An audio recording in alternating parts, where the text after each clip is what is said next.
শোনেন, চিকিৎসা একটা ইবাদত হওয়ার কথা, মানুষকে বাঁচানোর কথা, কিন্তু আজকের বাস্তবতা কি? ভিজিটের নামে সন্ত্রাস চলছে।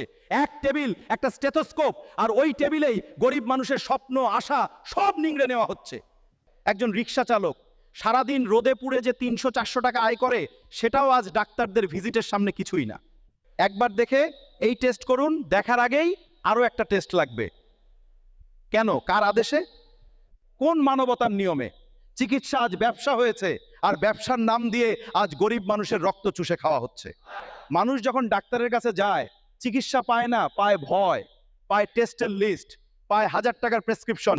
আমি আজ প্রশ্ন করছি, মানুষের জীবনের ওপর এত বাণিজ্য কেন? ভিজিটের নামে এত সন্ত্রাস কেন? যেখানে একজন গরিবের বাচ্চা জ্বরে পড়ে কাঁদছে, সেখানে ডাক্তারদের চোখে কেবল টাকা, টাকাই কেন? এ দেশটাতে চিকিৎসা সবার অধিকার, চিকিৎসা ব্যবসা নয়, মানবতা। ডাক্তারের মুখত থাকে, চিকিৎসা যদি ব্যবসা করতে চান তাহলে নিজের বিবেককে মর্গে জমা দিয়ে আসুন, কারণ মানবতা যেখানে সজীব